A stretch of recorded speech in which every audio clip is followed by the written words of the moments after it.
You called the Iranians crazy bastards. True. What is your response to critics who say that I don't care about critics. What is your...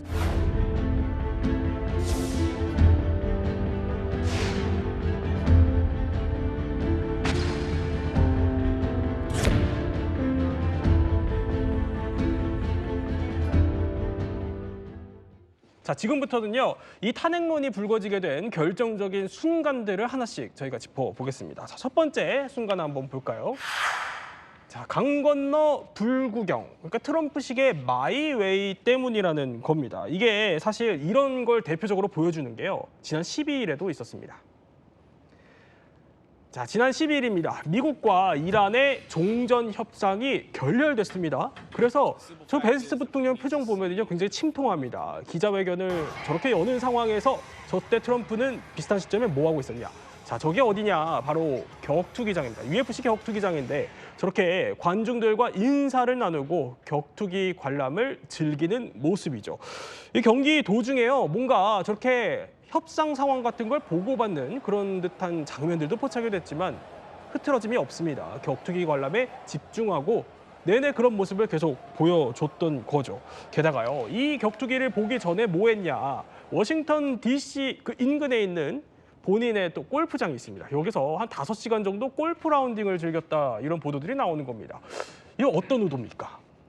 뭐 전쟁에 승리한 공은 자기가 차지하겠지만 만약 전쟁에 대한 비판이 나오면은 이것은 다른 사람에게 탓을 돌리기 위한 복선이라고 할 수 있겠죠. 사실 부통령 제이디 벤스를 앞에 나선 거는 이란 측에서 그나마 이란과의 전쟁을 반대했던 사람이 와야지 미국이 정말 전쟁을 끝내고 싶고 하는구나 하는 신뢰가 있으니까 협상을 하지 않겠냐. 이런 타당성은 분명히 있었습니다. 하지만 이런 중요한 전쟁 종식에 관한 협상은 누가 해야 되냐면 국무장관이 해야 됩니다. 모든 것을 다 알고 있고 지휘했던. 근데 마크 루비오 장관 저 옆에서 UFC 관람을 계속 하고 있지 않습니까? 같이 있었어요? 그러니까 앞뒤가 맞지 않고 이것을 해외 언론들이 지적을 했습니다. 제이디 벤스 불쌍하다. 마크 루비오가 지금 가서 고생을 해야 되는데 이슬람마바드 가서 일하는 외교장관이 왔지 않습니까? 거기는 외무장관이요? 근데 카운터파트가 제이디 벤스 부통령이었던 건 말이 안 되고 그 21시간 동안에 주위 사람들이 이제 증언을 하면은 제이디 벤스 부통령이 자주 나와가지고 전화로 트럼프 대통령한테 이거는 어떡합니까? 이것은 어떻게 결정하십니까? 계속 얘기를 했다고 해요. 그러니까 저런 자신 있는 모습을 보여주는 건 뭐 정치적인 의사가 있겠지만 이유가 있겠지만 전쟁을 정말 끝내려면 제대로 해야 되는데 아직 그냥 너무 안이하다. 이 전쟁 종식에 대해서는 트럼프 대통령이 과연 확실한 어떤 결정과 보관이 있느냐 이런 우려가 나오고 있습니다. 근데 왜 UFC예요? 원래 UFC를 관람하면서 그 전통적인 이제 강성 지지자층, 특히 남성, 젊은 남성 유권자층의 표를 많이 얻었죠. 그러니까 예전에 이게 자신의 당선과 지지층 확보에 워낙 그 유효하게 쓰인 전략이니까 계속해서 그런 관람을 하는 모습을 보이고 트럼프 대통령 UFC 하기 전에는 그 WWF 그것을 적극 지지했고 링에 올라와서 레슬러들이랑 이렇게 말싸움하는 것도 저 본 적이 있습니다. 그 사실 트럼프가 저 UFC에 가는 이유는 트럼프가요, 스포츠에 대해서 투자를 몇 번 했었어요. 야구에도 한 번 하고 농구에도 한 번 했는데 이게 다 망했어요. 그런데 UFC가 처음에 시작이 됐을 때 데이나 화이트 저 회장이 장소를 못 찾았어요. UFC를 할 곳이 없는 거야. 누가 이런 걸 봐 하면서. 그래서 트럼프가 자기 호텔 빌려서 거기서 시작한 거예요. 초창기에. 그러다 보니까 UFC 팬들은 트럼프를 좋아할 수밖에 없고 저기에 가면 다른 스포츠 경기장에 가는 거랑은 다르게 트럼프를 무조건 저기 그냥 사랑하는 사람들밖에 거의 없어요. 그러다 보니까 저희 가면은 기분이 좋아지네.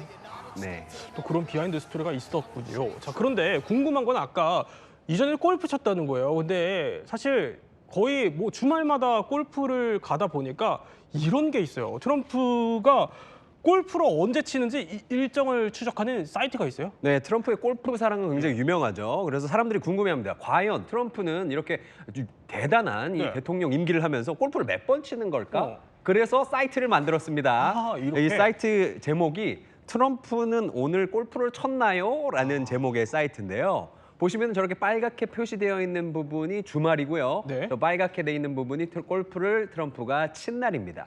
보시면은 주말에는 거의 다 치는 모습으로 보여요. 그러니까 이분이 워라밸이 굉장히 확실한 분이에요. 그런데 네. 보시면은 비어있는 하얀색 어. 일일도 있어요.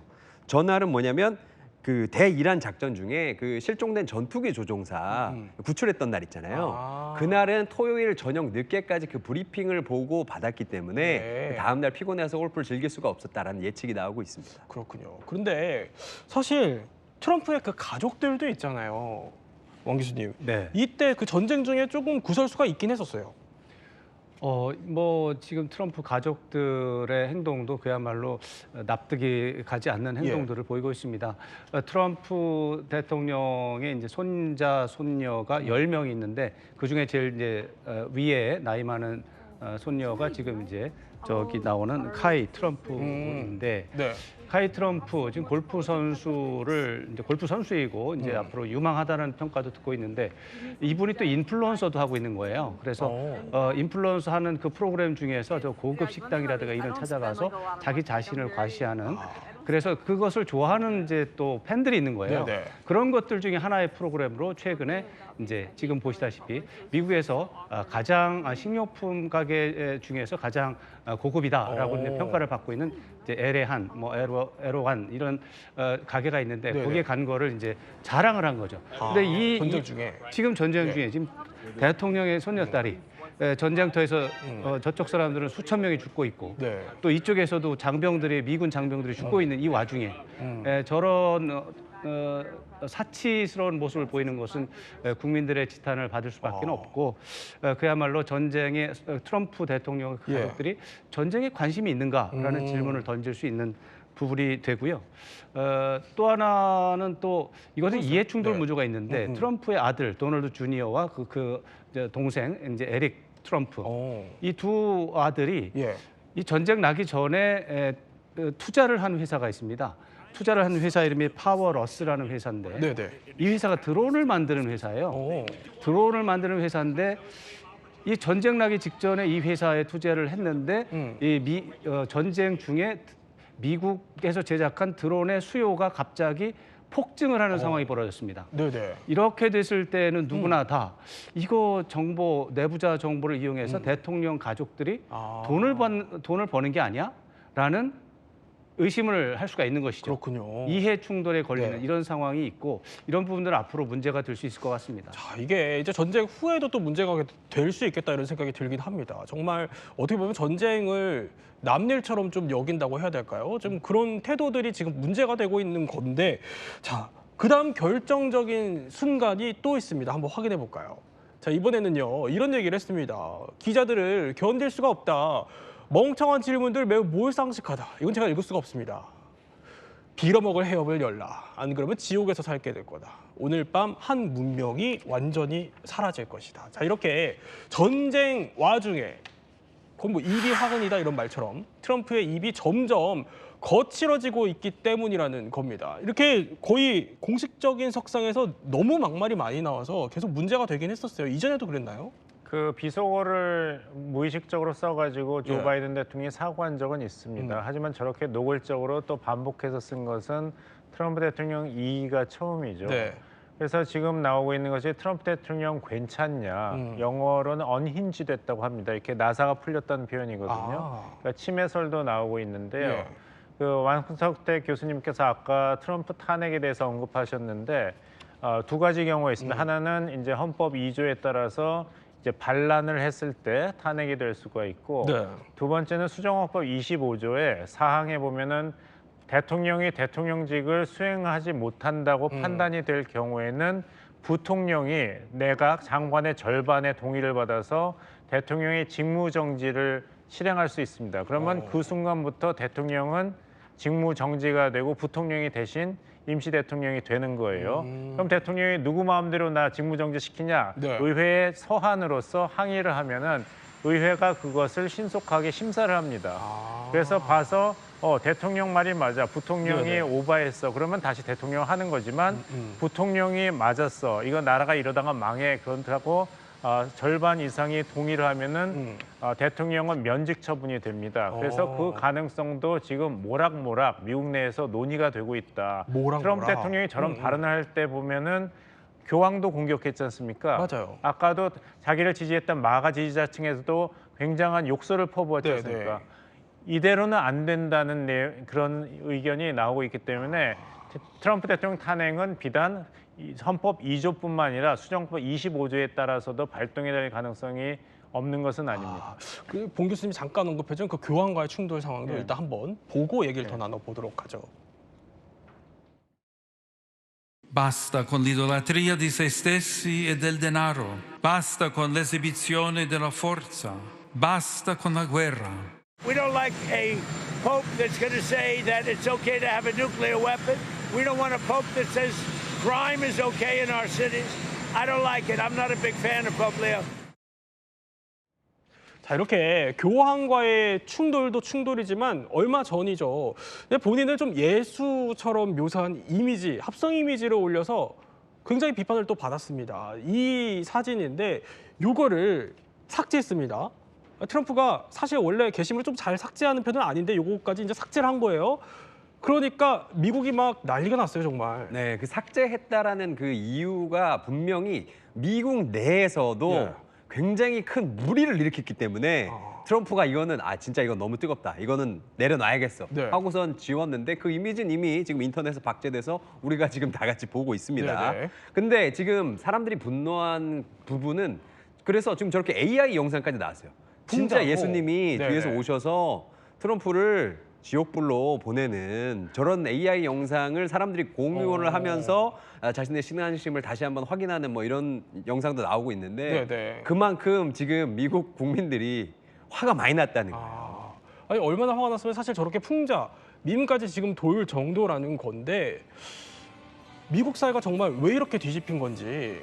아니죠. 미국은 그 조상이 종교의 자유를 찾아서 메이플라워 배를 타고 유럽에서 건너왔지 않습니까?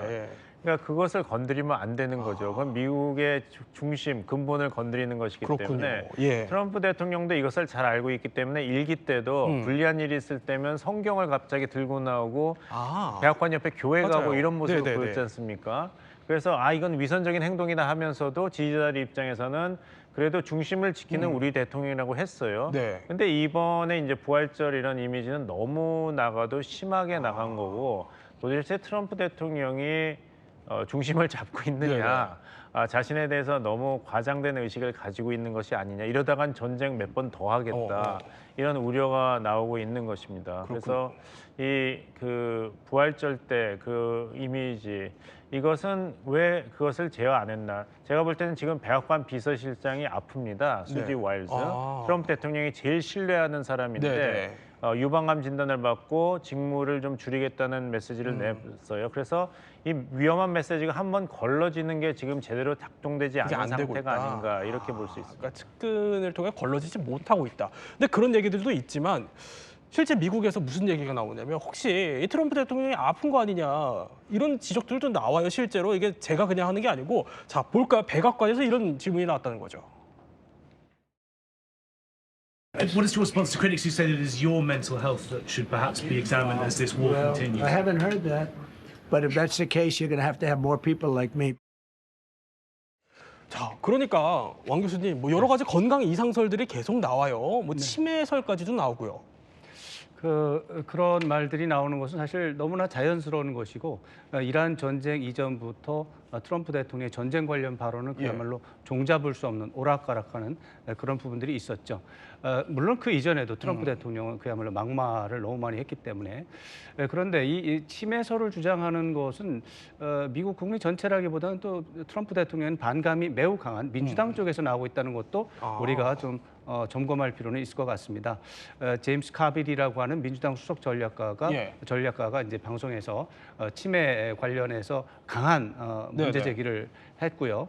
또 민주당 의원이 이제 백악관 주치에게 이제 치매 검사를 해야 된다라고 하는 이런 것을 했는데, 이런 것들은 뭐 제가 볼 때는 진지한 부분이라기보다는 민주당 차원에서 어떤 지금 현재 트럼프 대통령의 지도력에 대해서 불만이 많기 때문에 거기에 편승하는 발언이다, 이런 해석도 할 수가 있습니다.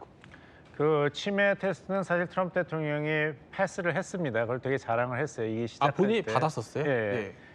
근데 민주당 입장에서는 아주 좋은 기회를 잡은 거죠. 기억하시겠습니다만 조 바이든 대통령이 재선을 위해서 대선 토론 투구했다가 횡설수설했지 않습니까? 맞아요. 그래서 조 바이든 대통령이 이렇게 정신이 어려운 상태인데도 민주당이 숨겼다. 이래서 대선을 완전히 망쳤죠.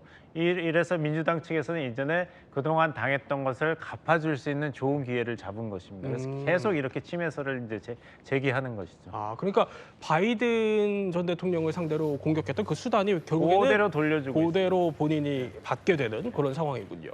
자, 이렇게 침해설에 대해서는 아직 뭐 검증된 바는 없습니다만 계속 이런 주장들이 민주당 쪽에서 좀 주류로 나오고 있다라는 거예요. 자, 그러면 트럼프의 탄핵론을 짚인 결정적 순간 또 있습니다. 이번에는 영상으로 하나 볼까요? We're doing a 5-day period. We'll see how that goes. And if it goes well, we're going to end up with settling this. We're going to hit them extremely hard over the next 2 to 3 weeks. We're going to bring them back to the Stone Ages where they belong. 자, 물론 이 협상 국면이 계속해서 바뀌는 것도 있지만 너무 이 발언들이 오락가락한다 이런 지적들이 나오고 또 그에 따라서 트럼프의 국제사회의 신뢰도도 흔들리고 있다 이러는 거죠. 아니 어느 한 기사를 보니까 언론에 따르면 한 달 동안 최소한 12번 이상 입장을 바꿨다 그래요? 실제로 그렇습니다. 지금 예. 뭐 양측이 소년이 아니라 양측이 노년을 보내고 있는 트럼프인데요. 한 달 동안 12번이나 네. 심지어 이게 보통 중요한 사안이 아니잖아. 이란 전쟁 관련한 이야기들을 12번이나 바꿨어요. 보실래요?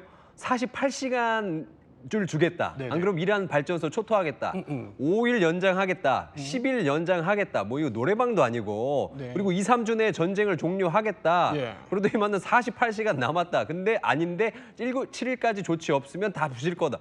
이게 네. 왔다 갔다 이거는 사실은 뭐랄까 여기 대통령을 떠나서 좀 사람으로서 조금 너무 가벼운 거 아닌가 이런 생각이 들 수밖에 없습니다. 아니 사실 다시 한번 볼까요? 그래픽 보면 저희도 계속 이제 이란 상황을 전해드리면서 계속 유예 이러니까 이게 몇 번째 유예냐를 두고도 또 유예다 뭐 이런 식으로 전해드리기도 했었는데 자 근데 사실 봉 교수님 원래 그냥 협상 국면이 저렇게 바뀔 수도 있는 거 아니에요?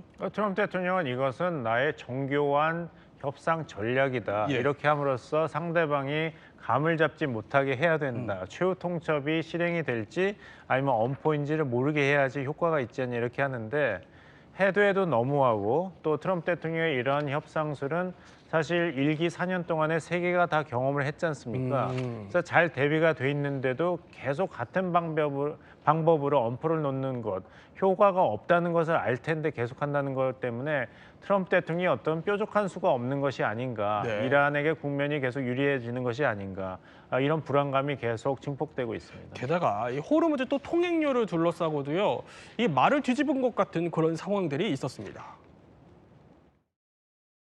What about us charging tolls? I'd rather do that than let them have them, right? But the immediate priority of the president is the reopening of the strait without any limitations, whether in the form of tolls or otherwise.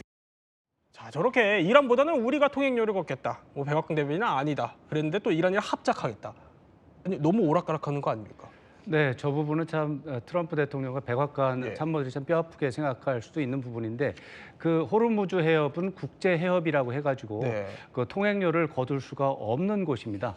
거기는 자유 통항이 보장돼야 하는 것이 국제법의 가장 중요한 원칙 중에 하나고 저것이 무너지면 너무나 많은 국가들과 기업인들이 손해를 보기 때문에 네. 저거는 불가한 것인데 그런데 이제 이란 쪽에서 보면은 전쟁 중이고 자기가 이제 생존 차원에서 저기를 이제 강제로 장악을 한 것이죠. 근데 여기에서 그 자유세계 패권 국가인 미국 대통령이 네. 국제법을 정면으로 위반하는 말에 동조를 하면서 오히려 자기가 돈을 걷겠다. 네. 그러니까 해적질을 자기가 하겠다 이 얘기입니다. 그러니까 아주 사실관계를 모르고 얘기를 했는데 참모들이 보니까 이것은 안 되겠다 해서 바로 말을 교정하는 상황으로 들어갔지만 오락가락이 된 거죠. 자 그런데 하나 더 있어요. 이 호르무즈 얘기를 하셔서 호르무즈 해협에 사실 얼마 전에 또 파병을 좀 해달라라는 요구를 했었는데 이때는 또 이랬습니다. We have 45,000 troops in Japan. We have 45,000 troops in South Korea. We have 45,000, 50,000 troops in Germany. We defend all these countries. 아니 뭐 다 45,000명인가요? 뭐 하루 이틀입니까? 그렇게 믿게 하고 트럼프 대통령이 한국에 대해서 화가 나서 보복을 해야겠다. 주한미군 절반으로 줄여 그러면은 그냥 28,000명 한 다음에 절반으로 줄였습니다. 보고하면 괜찮겠죠. 뭐. 근데 그러니까 숫자가 틀렸다는 얘기죠. 아 틀렸죠. 4만 5천 아니지 않습니까? 네. 근데 뭐 그렇게 계속 얘기하는데 어떻게 하겠습니까? 아, 저렇게. 그러니까 실제로 주한미군은 28,500명이고 근데 대부분 4만 5천으로 기억을 하는 것 같아요. 그러니까 일괄적으로 기억하는 거죠. 근데 이렇게 반복되면 사실 동맹들도 좀 등을 돌릴 것 같아요. 신뢰가 깨질 수밖에 없을 것 같은데요. 물론이죠. 트럼프 대통령은 오히려 동맹국들에 대해서 더 가혹한 그런 요구들을 하면서 이제 압박하고 뭐 돈을 뜯어내려고 하는 이런 행태를 보이고 있습니다. 동맹국과의 관계가 당연히 나빠질 것이고 외교적으로 고립될 것입니다. 이게 이제 미국으로 봐서는 국가 이익에 위배가 되는 부분인데 이걸 스스로 하고 있다는 게 참 특이한 부분이고요. 네. 단지 미국의 문제만이 아닙니다. 미국은 패권 국가라는 특성이 있어서 예. 자유주의 국제 질서라고 하는 전 세계 지구 초원이 돌아가고 국가 간의 관계가 돌아가는 그런 질서를 유지하고 유지하는 관리자의 역할을 해야 되는데 네. 그게 깨져버립니다. 지금 뭐 완전히 깨졌다라고 말하기는 어렵지만 그게 깨지고 부서지고 있는 거죠. 그럼 그렇게 자유주의 국제 질서라고 하는 안보 질서, 통상 질서가 무너지게 되면 제일 손해 보는 나라가 바로 패권 국가입니다. 자유주의 국제 질서에서 이익을 보는 나라가 패권 국가거든요. 네. 그 규칙을 만든 나라가 미국이니까요. 그런데 그걸 스스로 무너뜨리고 있기 때문에 참 이상한 사람이다라는 생각을 하지 않을 수 없고 네. 또 다른 나라도 동시에 덩달아 또 손실을 봅니다. 이게 안보 질서가 무너지게 되면은 전쟁이 일어나게 됩니다. 지역별로다가 모험주의 정치인들이 많기 때문에 네네. 미국에 눌려서 그동안 전쟁을 하지 못했던 국가들이 옆에 약한 나라를 쳐들어가는 일이 벌어질 수 있습니다. 그러면 또 사람이 죽는 거죠. 고리가 풀릴 수 있다. 그러니까 예. 패권국 자신도 힘들고 다른 나라도 힘드는 일이 네. 자유주의 국제 질서가 무너지는 건데 그걸 하고 있다는 것이고 그거만큼 힘든 게 국제 유가 시장, 주식 시장이 완벽하게 충격파를 얻으면서 미국 자체도 미국이 워낙에 시장이 크기 때문에 미국의 어려움이 더 가중이 되는 것이죠. 자, 이렇게 하지만 트럼프의 말에 저렇게 국내 증시도 출렁일 정도로 아직 트럼프의 어쨌든 말이 가진 힘이 미국 대통령이기 때문에 여전히 남아있다는 생각도 들긴 합니다. 그러면 이게 궁금합니다. 제일 처음에 던졌던 질문이에요. 트럼프를 향한 탄핵, 이 가능성은 얼마나 되나요? 탄핵 가능성은 거의 없습니다. 거의 없어요. 네. 지금 탄핵 이야기가 나오고 있고 국민 정서도 나쁜 건 틀림없는 사실이지만 기본적으로 미국의 정치는 정치 양극화라고 하는 현상이 이제 굳건하게 조성이 되어서 한 40% 정도는 어떻게든 간에 지지하는 형태가 있고 또 하나는 절차를 보면 네. 하원을 먼저 거쳐야 되는데 하원에서 과반수의 이익을 가 찬성을 해야 되는데 네네. 지금 민주당이 과반수가 안 됩니다. 한 4석 정도, 4석 5석 부족하고 그거는 혹시 넘어갈 수 있어요. 지금 공화당 의원 중에 불만이 있는 사람이 있어서 하원을 통과할 수 있어요. 그러나 상원으로 가서 이제 탄핵 재판을 해야 되는데 거기는 100명 중에 67명 이상이 찬성해야 탄핵이 확정이 됩니다. 네. 지금으로서는 공화당 상원인이 53명이에요. 그러니까 지금 상황에서는 절대로 안 되는 거죠. 네. 트럼프가 또 중간 선거를 앞두고 있기 때문에 어떤 식으로 출구 전략을 찾을지는 더 지켜봐야겠다 이런 생각이 듭니다.